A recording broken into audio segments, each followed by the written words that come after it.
قیمتیں آسمان کو چھو رہی ہیں، بھارت کے وزیر اعظم کچھ نہیں بولتے.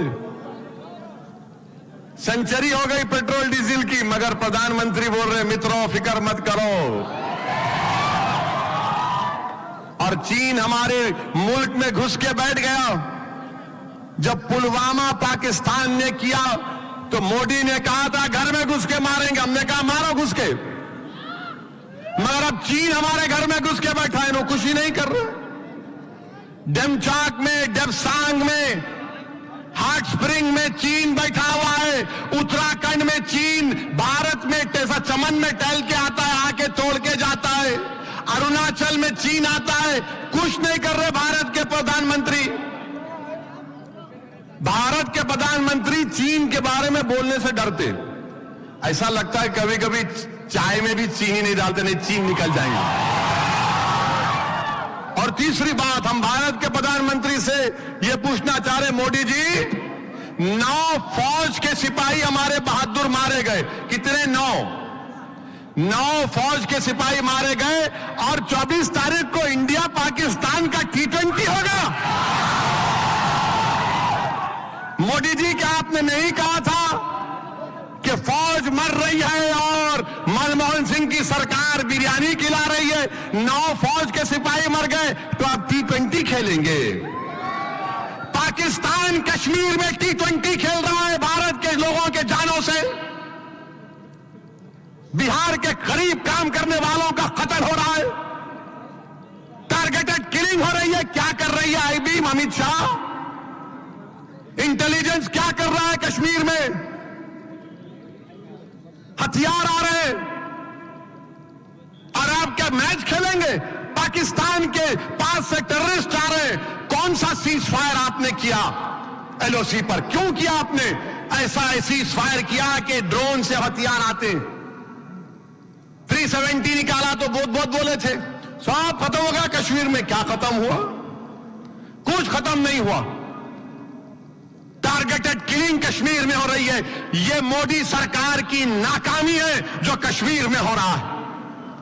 آپ کے پاس کوئی پالیسی نہیں ہے ٹیررزم کے اوپر.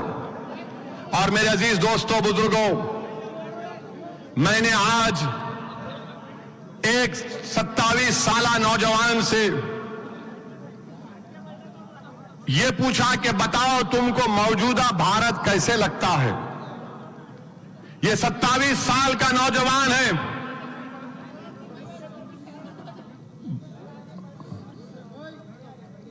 وکیل ہے، بہترین یونیورسٹی کے سے ڈگری حاصل کی. میں نے کہا بتاؤ کہ تم کو موجودہ بھارت کیسا دکھتا ہے؟ تو اس نوجوان نے مجھے کہا کہ اسد صاحب میں بات تو نہیں کروں گا، میں لکھ کے بھی جاتا ہوں آپ کو. اس 27 سال کے نیک اور قابل وکیل نے مجھے یہ کہا کہ یہ جو مودی کا نیو انڈیا ہے، اس نوجوان کی بات سنیے آپ. نوجوان کہہ رہا ہے کہ اسد صاحب جب آپ کا جنریشن جوان تھا تو جب آپ لوگوں میں ایک فکر تھی، ایک پریشانی تھی کہ آپ کل کیسا ہوگا، مستقبل کیسا ہوگا. بابری مسجد کی ڈیمولیشن، اس کے حالات دیکھیے آپ. بمبئی کے فسادات آپ کا جنریشن دیکھا. 90 کے فسادات ہم حیدرآباد کے دیکھے. تو نوجوان 27 سال کا کہتا ہے کہ آج ہم ویسا ہی محسوس کر رہے ہیں. آپ سوچو آپ، میں تو یہ سمجھا تھا کہ وہ دور نہیں آئے گا، مگر یہ نوجوان کہہ رہا ہے. آج وہ کہہ رہا ہے کہ ہم مجبوراً وہی سوال یہ پوچھ رہے ہیں اپنے آپ سے کہ جو ہمارے دادا نے خوف اور دہشت میں زندگی گزاری، جو ہمارے باپ نے خوف اور دہشت میں زندگی گزاری، آج ہم جیسے نوجوانوں کو بھی خوف اور دہشت میں زندگی گزارنا پڑ رہا ہے کہ کہیں ہم پر جھوٹا کیس نہ بک ہو جائے، کہیں ہماری دکان پر حملہ نہ ہو جائے، کہیں ماب آ کر ہم کو لنچ نہ کر دے. سنو بی جے پی والو، سنو دیش کے پردھان منتری، ایک نوجوان یہ کہہ رہا ہے اور وہ کہتا ہے کہ مجھے ڈس اپوائنٹمنٹ ہے